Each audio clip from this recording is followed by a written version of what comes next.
नमस्ते दोस्तों, आप सभी का एक बार फिर से स्वागत है हमारे चैनल जीविका मंत्रा में। आज हम जानेंगे दान करने का फल। यह हमें दान करने से क्या मिलेगा। आइए शुरू करते हैं। एक बार की बात है, एक भिखारी एक दिन सुबह अपने घर से बाहर भिक्षा मांगने निकला। उस दिन त्योहार का दिन था। उसे गांव में बहुत सी भिक्षा मिलने की उम्मीद थी। वह अपनी झोली में थोड़े से चावल के दाने डालकर बाहर आया। चावल के दाने उसने इसलिए रखे ताकि लोगों को दिखाई दे कि किसी और ने भी उसको भिक्षा दी है।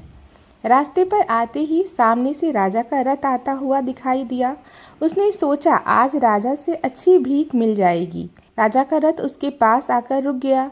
उसने सोचा, धन्य है मेरा भाग, आज तक कभी भी इस राजा से मुझे भिक्षा नहीं मिली थी, क्योंकि हमेशा ही द्वारपाल मुझे बाहर से ही लौटा देते थे। आज राजा स्वयं ही मेरे सामने आकर रुक गए। भिखारी सोच ही रहा था कि अचानक राजा उसके सामने एक याचक की भांति आकर खड़ा हो गया और उससे कहने लगा कि आज मैं तुमसे भिक्षा मांग रहा हूँ। राजा ने उस भिखारी से कहा, आज देश पर बहुत बड़ा संकट आया हुआ है, इसलिए ज्योतिषों ने कहा है कि संकट से उबरने के लिए यदि मैं अपना सब कुछ त्याग कर एक भिक्षुक के भांति भिक्षा ग्रहण करके लाऊंगा तभी इसका उपाय संभव है। तुम आज मुझे पहले आदमी मिले हो, इसलिए मैं तुमसे भिक्षा मांग रहा हूँ।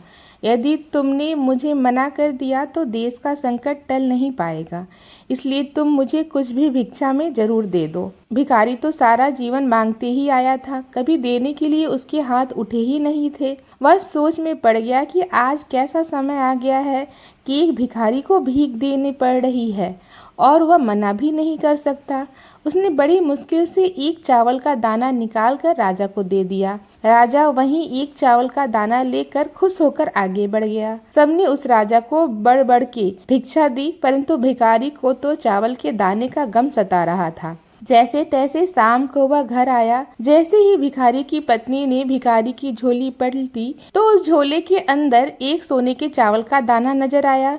भिखारी की पत्नी ने जब उसे सोने के दाने के बारे में पूछा तो भिखारी बहुत तेज छाती पीट कर रोने लगा। तब उसकी पत्नी ने उसके रोने का कारण पूछा तो उसने सारी बात बताई। उसने अपनी पत्नी से कहा, तुम्हें पता है कि जो हम दान देते हैं वही हमारे लिए स्वर्ण बनकर आ जाता है और जो हम इकट्ठा करते हैं वह सदा हमारे लिए मिट्टी बन जाता है। उस भिखारी ने कहा, मैंने सिर्फ एक ही चावल का दाना दान में दिया था और सिर्फ एक ही दाना मुझे सोने के रूप में प्राप्त हुआ, इसलिए ही मैं रो रहा हूँ। उस दिन से उस भिखारी ने भिक्षा मांगना छोड़ दिया, मेहनत करके अपने परिवार का भरण पोषण करने लगा।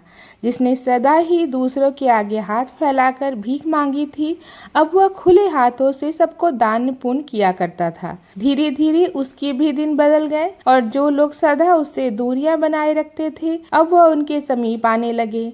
दोस्तों, इस कथा का यही सार है कि जिस इंसान की प्रकृति देने की होती है उसे कभी किसी चीज की कमी नहीं होती है और जो हमेशा लेने की नीयत रखता है उसका कभी भी पूरा नहीं पड़ता। आपको आज की यह कहानी कैसी लगी हमें कमेंट करके अवश्य बताइएगा।